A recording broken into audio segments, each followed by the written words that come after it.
Welcome to Closer to Venus. I'm Johnny Burke, and today's guest is Dr. Susan Corso. She is a medical intuitive, metaphysician, and author of several books, as well as publisher of the Ampersand Gazette.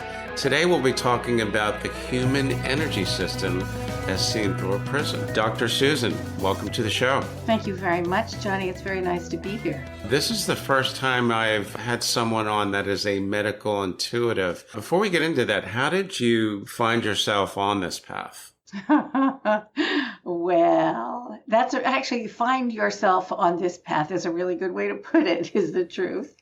Okay. I was an intuitive as a child. And as so often happens to children who are intuitive, I knew the bad things that were going to happen because bad things have more emotional intensity than good things. So I shut it down at about age 8. I said, yeah, I'm done. I don't want this. I don't want to know this. Not interested.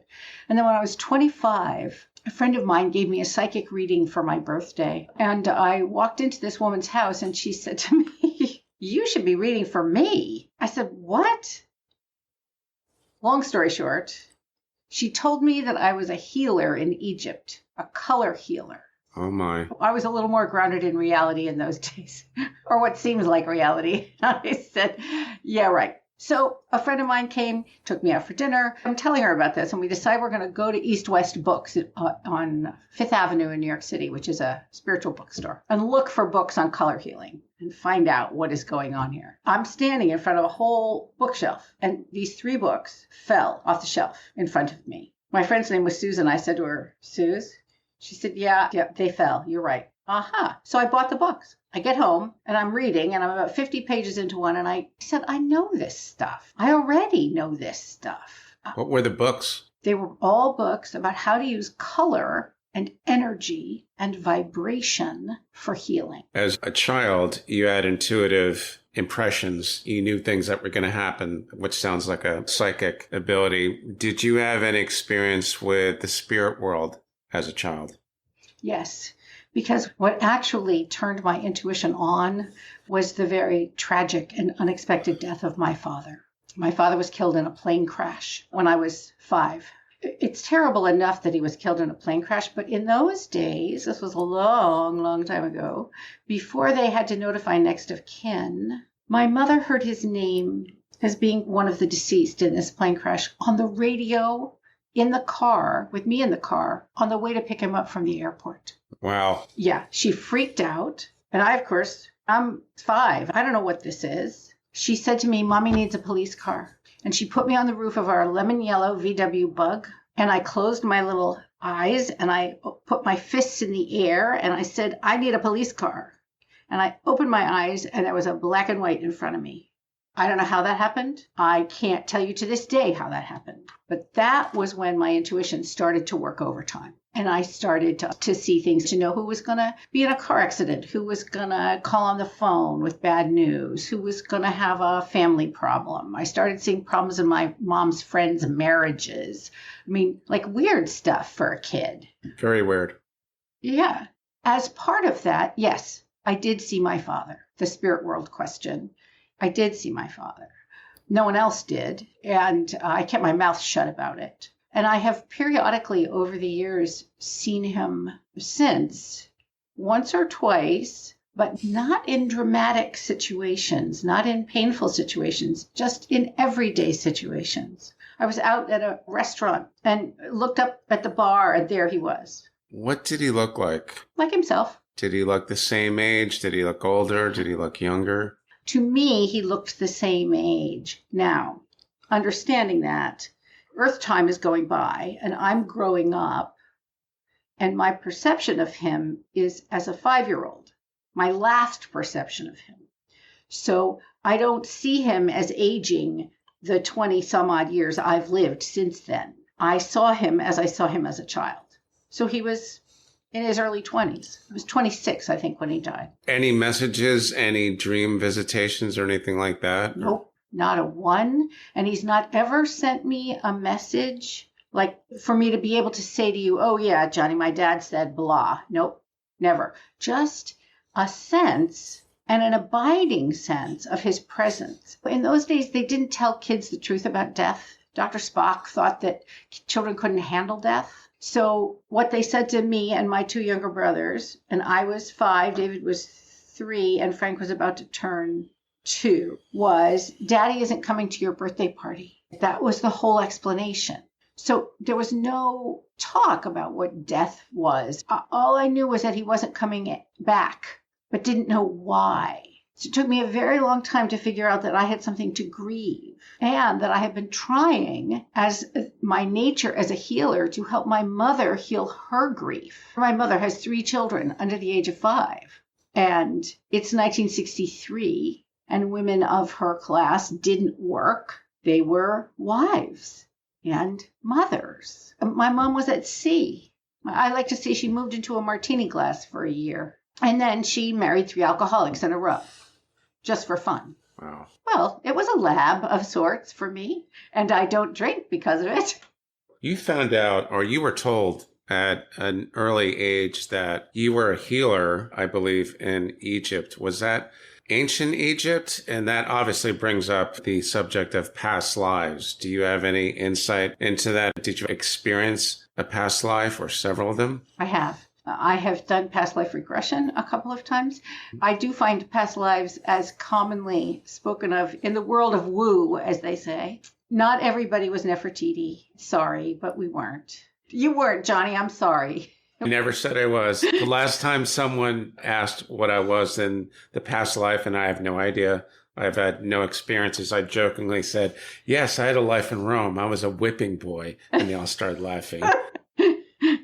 I am skeptical of claims of being Marilyn Monroe or Queen of Sheba or Cleopatra. Yeah, gotcha. Yeah. Same here. So I think I was a temple priestess in Egypt. And what I have done is not experience that life, but I have researched ancient Egyptian worship and liturgy and spiritual systems, could see how my skill set would have been recognized and developed at that time.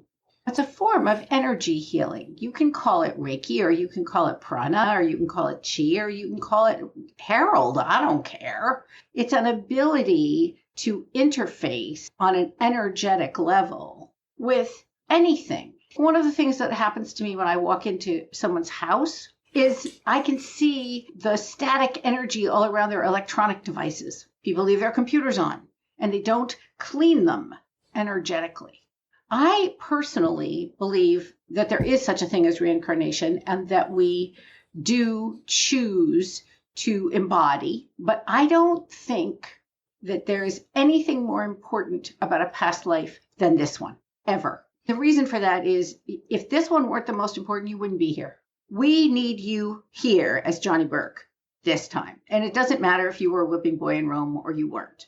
I have no idea, by the way. I just made that up. Yes, I know. But you know what? That's probably true. And you're going to get to wherever you go after you're here. And someone's going to say to you, hey, that whipping boy thing was pretty damn smart of you.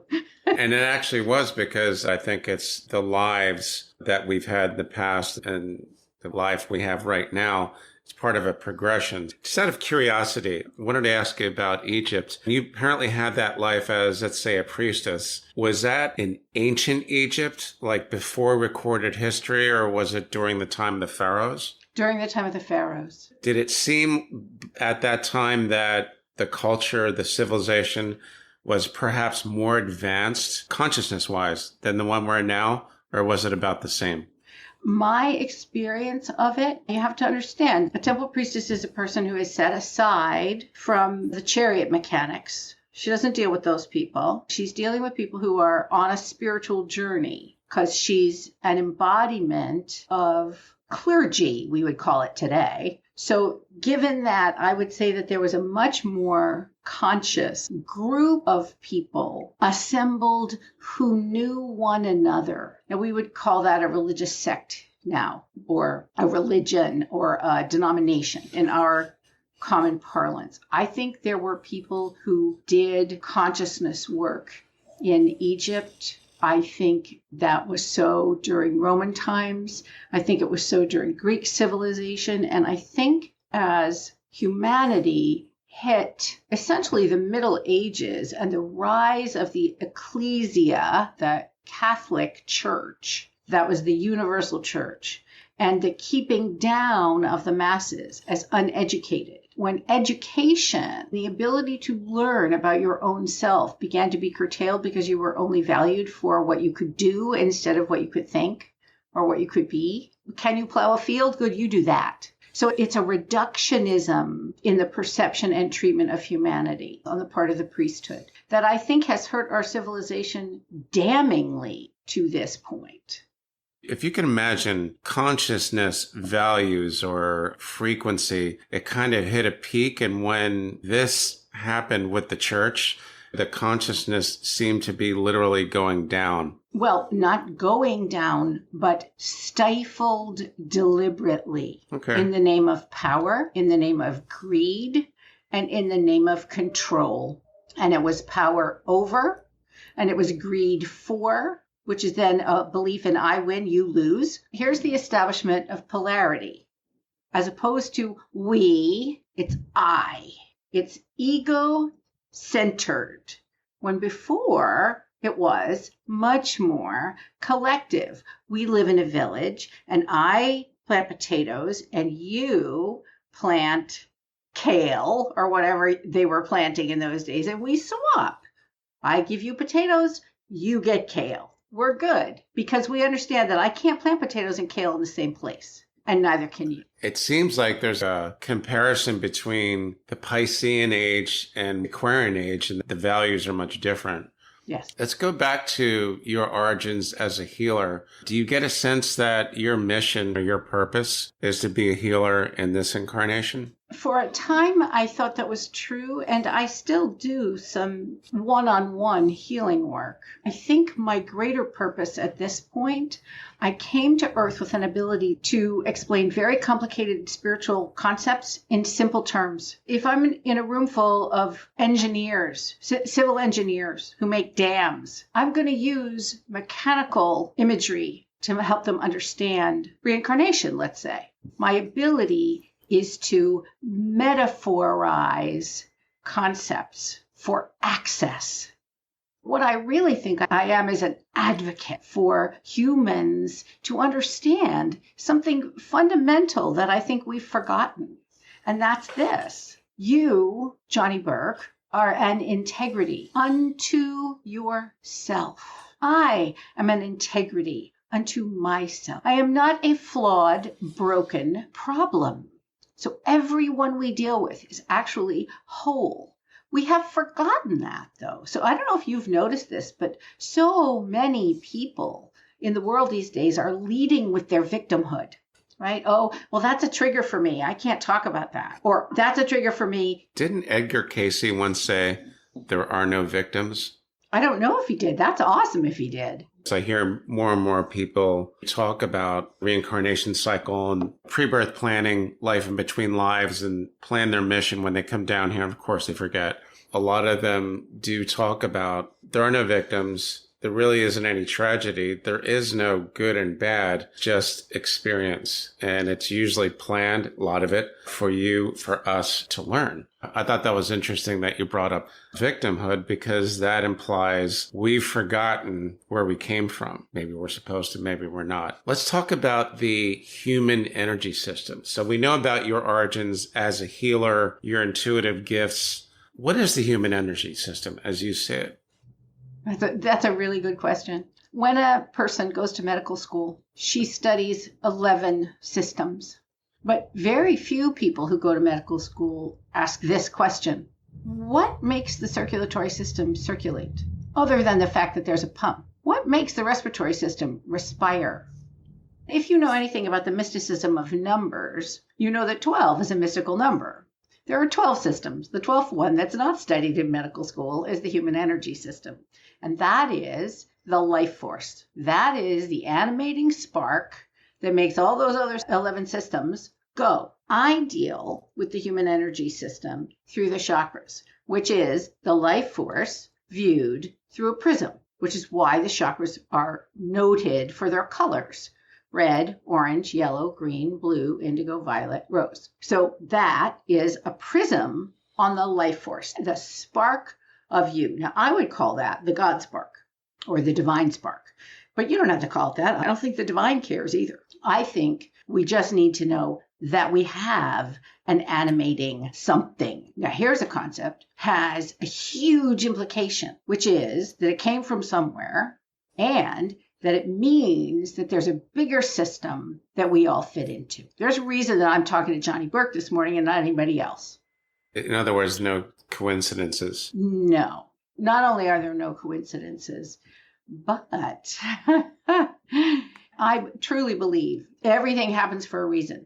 And sometimes in the moment when it happens, I can get pretty cranky about it. And so can anybody. Why did this happen? Well, it didn't have to, but it did happen. And it happened for a whole series of reasons, most of them having to do with free will. Although very few people live based on free will anymore. Most people live based on free won't. Free won't? I like that. That's an interesting concept.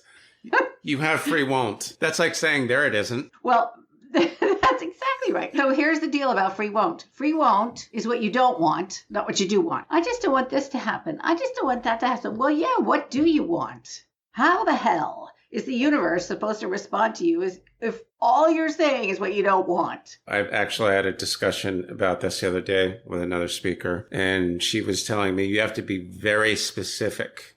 Amen. In your requests, your ask for benevolent outcomes. And you can't just say, I want money. You have to ask, I need $1,700 before this date. That's exactly right. That's what I'm told anyway. I think that's exactly right, because otherwise, let's flip to the other side of the conversation, right? The response is, well, the law of attraction doesn't work. Sure it does. It's bringing to you everything you say you don't want because that's all you're saying. Is that like worrying is praying for what you don't want? Yes, sir. There's been a lot of books and seminars and courses to educate people about chakras. What are some of the biggest misconceptions about chakras? What a great question. The first one is that they're hockey pucks that line up against the spine like solid discs. They are in color, right? Color discs up your spine. That's not what chakras are. Not even close. Chakras, A, are three-dimensional. B, are in motion. And C, yes, they go along your spine, but they go in front of your spine. They're in the center of your body, like from here straight down. It's not little soldiers on your spine. That's number one. Number two, and this is the one that I am very rah-rah about in particular. If I played middle C for you on a piano and said to you, Johnny, this is music, you would say, no, it's not. It's middle C. What happens to make music? Well, somebody talks to middle C, and there's another note. The chakra system is a system because they all work together. The most important thing about the chakras is that they're talking to each other. Here's the thing. You can't divide and conquer the chakra system. You can't, okay, I'm going to clean up my third chakra, right? If you were in an ER and somebody brought in somebody with a gunshot wound, would you poke it? You wouldn't. You would look at the tissue all around it and see what it needed. If you came to me with a third chakra issue, which is yellow, it's at your solar plexus, and it's your seat of power in the world. I'm not even going to touch your third chakra. I'm going to go to your second chakra, which is orange, which is what your passions are, and I'm going to see about the space in between them. What's the yellow-orange doing? And then I'm going to go to your heart chakra, which is a beautiful emerald green. And I'm going to go, what is it that you love that is thwarting your power? Or what is your power thwarting about what you love? And so I'm going to work in the chakras above and below. And I'm going to tell you to work in the chakras above and below rather than poke the wound. Well, the coolest thing in the whole wide world about the chakras, and this is my number 3 thing about chakras, is that they live in your body. And your body is an amazing source of information because bodies don't lie. The reason bodies don't lie is because they can't. Not possible. So how does the common man learn about chakras in a practical sense? How should they start to begin to learn? It depends on what kind of learner you are. You can learn a lot about chakras from books, and there are bunches of them. And everybody and their sister has a whole different system and idea about how chakras work. If you're serious about your chakra work, I wrote 8 workbooks on how to learn to work with your own chakra system. And they will teach you depth about chakras. On the other hand, any basic book on chakras you read will give you a sense of them. But the real way to learn about chakras is to start to pay attention to your own body, because chakras have sensation that's attached to them. Monday mornings are the worst days in the week for suicide, for example. And that's a statistic that has been around for decades. Well, if every Sunday night you get a stomach ache, I would say to you, okay, that stomach ache is giving you information. Do you have the same thing every Sunday night? If you do, stop eating that, whatever it is. What's actually going on in your stomach? You're dreading going to work. What is the message of that dread? What is that about? Is there a person at work that you can't deal with? Is there a situation at work that you can't deal with? Is it the work itself? Is it getting there? There's a million reasons to dread going to work. So it's to start to pay attention to yourself and your own bodily reactions to things, and then to start to ask questions. The first question I would ask anybody is it hot or cold? Which is such a jarring question because you don't think of an emotion like dread as having a temperature. But if it's cold, it's probably sad or afraid. And if it's hot, it's probably angry. Oh, is it on the front side of your body or the back side of your body, that dread? Oh, it's on the front. Well, if it's on the front, it has to do with your everyday life. If it's on the back side of your body, it has to do with your past. Doesn't matter if it's past lives or last week or yesterday. So let's locate it. And then let's start to ask the dread itself what it needs. What's going to help you? I had a situation much like that with a client once. And it turned out that he loved his job, absolutely loved his job. It made no sense that his reaction was dread. It turned out that what it was about for him completely was having to drive to work. He didn't like the drive to or from work. He found it bitterly stressful. Well, now, his opinion of himself was that I'm a guy who can drive to work. It's no big deal, right? But he didn't like it. I said, that's stupid. Pay a friend some gas money, put your headphones on, and get a ride to and from work. Take an Uber. Do whatever you got to do. Well, do you know what? In like 2 weeks, once he had it worked out, a friend to drive him to work, his stomach quit hurting. That's a perfect example. Is energy medicine closely related, or are we actually talking about energy medicine, or is that something different? We're talking about energy medicine. The people who work in official energy medicine, and I have been one of those people, wouldn't tell you that it was about the chakra system, but they will tell you that it's about the connectivity in the body, the lymph system, the collagen vascular system. They'll talk about relationships of things. An ENT isn't thinking about what's going on in your gut. They're not. Ear, nose, and throat is thinking about ear, nose, and throat. Gut doctor is thinking about gut. I'm here to tell you that the ear, nose, throat, and gut are connected. But that's not how Western medicine has it hooked up. They have the divide and conquer approach. What if someone was interested in these disciplines, but instead went to shaman? How would a shaman relate the chakras and that system to what this person wanted to explore? Indigenous shamanism is about soul work, and soul work is absolutely part of the energy system. Most indigenous systems have their own versions of the chakra system, but they're different. Usually there are fewer chakras. In the West, we have more occasions to use chakra work and energy in an outward focused way, and the shaman is going to be in an inward focused way. So the shaman is interested in changing the being of the person, and then the doing will change. When people come to me, they want to know how to change their doing, and I have to take them the long way, which is through their being. If you're drawn to shamanistic work, you're going to be connecting with energy, you're going to be connecting with the soul, you're going to be connecting with the unseen, connecting with what I would call the real of a human being, of yourself. Most shamans are capable of journeying within your psyche and structure to be sure that all of it is connecting and talking to one another. They'll just do it in their own way. Much of shamanism is soul retrieval. pieces of soul that are cut off and need to be brought back into present time and integrated. I like that. Let's talk about the Ampersand Gazette. The Ampersand Gazette is based on a sentence that I have been saying for years and years, which is the most important word in every language is and. The reason I say that, it's opposite the word or. Part of the very simple explanation for how we have gotten ourselves into this horrible polarization that we're in right now. So I started writing the Ampersand Gazette because it's a metaphysical take on the news. A way to think about the news that, first of all, is meant to make you think. And secondly, is to say, aha, maybe this is happening so that we'll learn this. Maybe there's a reason that Roe v. Wade was overturned. And it's so that we all start to get more active and involved in our political system because there's a whole lot of lethargy and a whole lot of no. There are reasons for things. I ask people to think about those reasons. I think it goes back to what we were talking about before.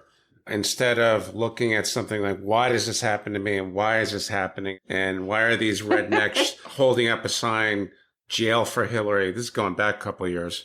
Outside of a church, the best way, I think, to look at this, what's the lesson here? I told a story about a girl I knew when I was 18. I thought she was mean as a snake. And the man I was talking to, an intuitive, said, Johnny, chances are you signed up for that. Would you agree that's probably a more conscious approach to the events around you? These things are happening for a reason. I think that's true. I also think, and here's another use of the word and, right? So my girlfriend dumped me. My answer to you as a counselor is going to be and. So if you need to feel bad, that's great. I'll give you 30 seconds. That's no problem. Feel bad for 30 seconds. And then let's figure out, what's the message? And what am I supposed to do next? Where do I need to go? What do I need to think?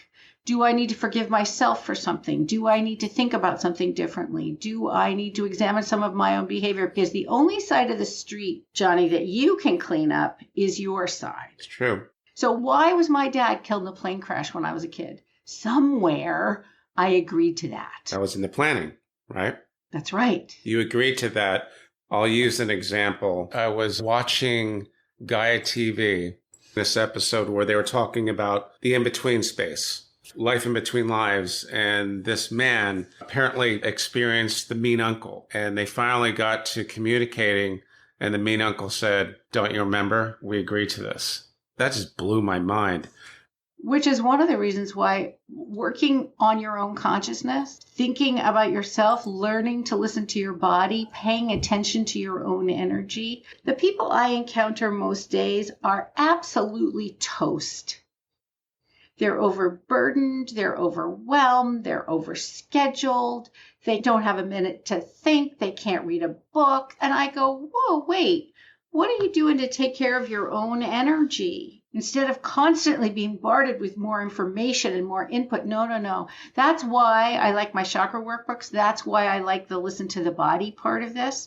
I'd like to offer your listeners a gift, Johnny, before you let me go, and that's this. There's a way to start working with your chakras right now today. If you'll go to chakras.susancorso.com, and I'll ask John if he'll put it in the show notes. I will. There is something that I call the chakra less mores, a behavior that goes with each chakra, sometimes to do less of something, sometimes to do more of something. So let's talk about the first chakra, which is sort of a Bing cherry red, and it's about survival and your clan and where you belong here and food, clothing, shelter, warmth, cool. So the less more is complain less and thank more. If you go to chakras.susancorso.com, you can get a copy of the less mores for you to download for free. You don't have to put your email address in. It's really free. I will confess that a second landing page comes up for you to put your email address in if you want more information about my chakra work, but be that as it may, you could start working with the less mores right now. Pay attention where in your body is calling you. Pick the chakra that's closest to it and do a less or do a more. I can look at you and I can read your energy and I can connect to your aura and I can do all that kind of stuff. It's much more important what you think about your energy. So I spend an awful lot of time teaching people how to work with their own energy. How do you regenerate? How do you come out of that exhausted thing? One of the things I say to people all the time is just say the colors, red, orange, yellow. Go trace them up your body so that you're aware of how your system is starting to work together or where it disconnects. You have a gift, and I would also encourage those of you who like the idea of the Ampersand Gazette, have a look at that. I think there's definitely a lesson there. Susan, thanks so much for joining us today. I take it the best way to find out more about you and your practice is susancorso.com, as well as chakras.susancorso.com. As well as a website, ampersand.org. Okay. There's a lot more chakra work there. If you're interested in doing any work with me, please send me the contact form. You've been listening to Closer to Venus. This is Johnny Burke. If you enjoyed today's episode, please consider subscribing for more information. Please go to closertovenus.com. Thanks again for tuning in, and we'll see you next time.